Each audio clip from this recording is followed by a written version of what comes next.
Bom dia, quinto ano da manhã, boa tarde, quinto ano da tarde.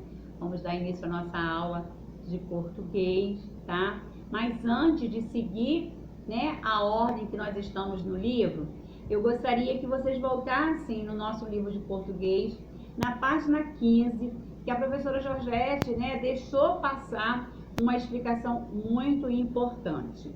Por que, né, eu voltei nessa explicação? Porque é muito comum, tá? Em meio à nossa conversa, né, vocês conversando, seja com quem for, com um colega, ou na sala de aula, ou na rua, usar essa expressão que muitas das vezes está errada. Muito bem. Nós ouvimos muito, né, a pessoa falar assim: ah, traz esse livro para mim usar. Não. Se a palavra que vem depois for um verbo, você não pode usar mim, você tem que usar eu. Traz o livro para eu usar, tá? O livro na página 15 está escrito assim: eu, um ponto de interrogação, e mim.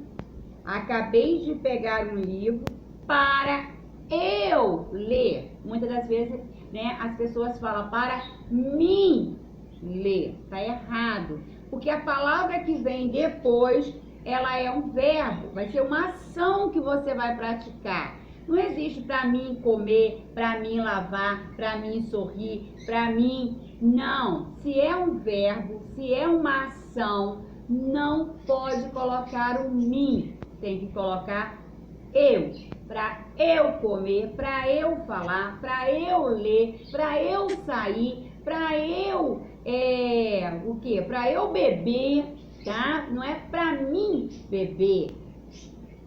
O gatinho olhou para eu. O gatinho olhou para mim, tá? Se a ação vem antes, então você pode usar o mim, tá? Você não pode usar o mim, tá? Depois, tá? O mim, a palavra que vem depois do mim, se for o verbo, não pode, tá? Não pode de maneira nenhuma. Entenderam? Não tem nem atividade, tá? A página 15 foi mais uma curiosidade, uma dica, tá? De ortografia. Então, nós vamos para a página 29, ok? Abrir o livro na página 29, nós temos aí, leia os textos abaixo. Mas antes de chegarmos na página 29, nós lemos a leitura interpretativa da página 24, né? Iguaçu, as cataratas que surgiram do amor. Então, nós temos um texto. Eu gostaria que vocês estivessem com o livro aberto, que surgiu algumas dúvidas sobre o que é parágrafo. O parágrafo é aquele assim, você vai escrevendo, escrevendo, escrevendo. Aí você coloca ponto e você vai para outra linha e continua o texto, mas na outra linha e distante da margem. Então, aí nós temos um parágrafo.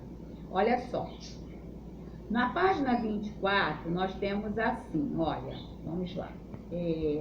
Nós temos o texto: os índios, aí acaba do Rio Iguaçu. Ponto. Aí vai começar na outra linha afastada da margem. Essa tribo cultuava 2 deuses. Então, lá em cima, nós temos um parágrafo, tá? Aí, o segundo parágrafo: essa tribo cultuava 2 deuses. Aí termina assim: das tempestades e doenças. Ponto.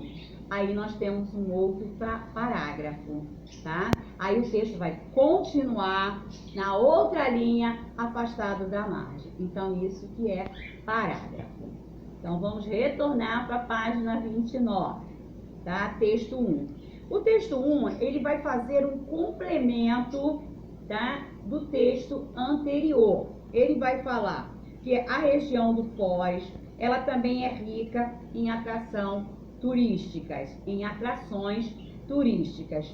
Além das cataratas do Iguaçu e dos parques nacionais, pode-se conhecer Itaipu, a maior hidrelétrica do mundo.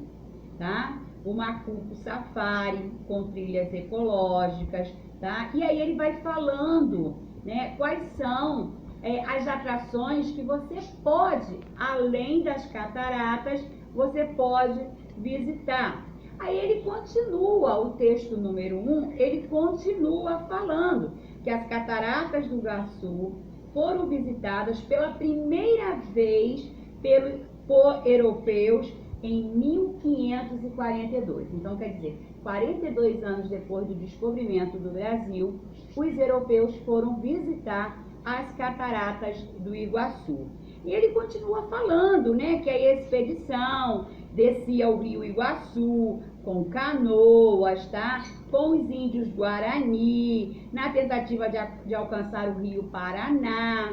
As cataratas receberam então seu primeiro nome da cultura ocidental, Salto de Santa Maria. Entretanto, prevaleceu mesmo o termo adotado pelos guaranis, de Iguaçu, tá? Então, essa palavra, ela é de origem indígena. Nós já tínhamos visto isso, talvez, no ano passado, no 4º ano, ou até mesmo esse ano, conhecendo algumas heranças indígenas, nós podemos comprovar que no vocabulário a palavra, tá? Iguaçu, né? E como outras palavras, ela vem de origem indígena, quer dizer, muita água.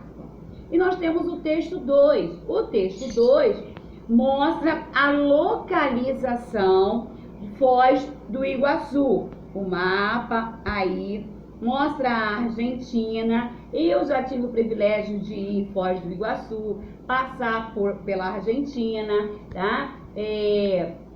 Fizemos uma viagem, né, um passeio, e nós fomos para o Paraná, andamos mais um pouquinho, chegamos a Foz do Iguaçu, andamos mais um pouquinho e conhecemos a Argentina. A página 31, você vai fazer uma comparação dos dois textos, texto 1, tá? O texto 1 e o texto 2. Qual é o gênero do texto 1? Ele é um gênero descritivo, ele é um gênero informativo, tá? O texto 1, ele descreveu, ele relatou algum fato, tá? Ou ele apenas deu uma informação, tá? Então, vocês vão analisar. Eu posso dizer que é informativo e o outro é descritivo. Quem é o informativo e quem é o descritivo? B.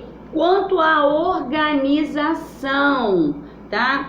O texto 1, tá? Ele vem formado de quê? Ele vem formado de parágrafos, ele vem formado por linhas, ele tem sinais, né? Sinais de pontuação, ele vem através de mapa, com nome de locais, com números, com símbolos, com abreviaturas, tá? Um desses dois aí, tá? Vem com essa informação. Qual é? O 1 ou o 2? Um vem apenas com parágrafo, um vem apenas com sinais de pontuação. O outro vem com mapa, vem com abreviatura, o outro vem com nomes de locais, tá? Quanto à linguagem, tá? Não sei se é o texto 1 ou se é o texto 2, vem com uma linguagem verbal objetiva, tá?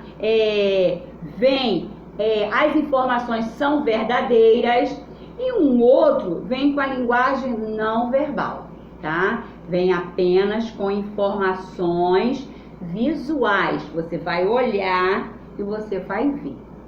Quanto à finalidade, um texto traz a finalidade de orientar as pessoas que estão viajando, mas o outro texto traz uma informação para ampliar o nosso conhecimento. Letra E.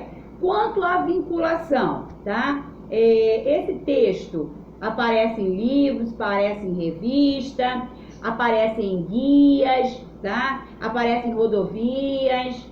Página 32. Na página 32, nós temos um Expressando Ideias, que na verdade é uma produção de texto. Vamos criar uma lenda. Seu texto deverá retratar o surgimento de algo que existe no mundo real. de uma informação imaginária. Por exemplo, o surgimento do sol, da água, das estrelas, do arco-íris e outros elementos da natureza. Então, o seu título que você vai usar, tá? Ele tem que ser real. O sol, a água, um elemento da natureza, tá? A vegetação. Mas, tá? A sua forma que você vai escrever vai ser uma forma imaginária. Então, qual vai ser o seu título? Quem são os personagens? Quando e onde acontecerão os fatos? Qual o fato que tornará seu texto uma lenda?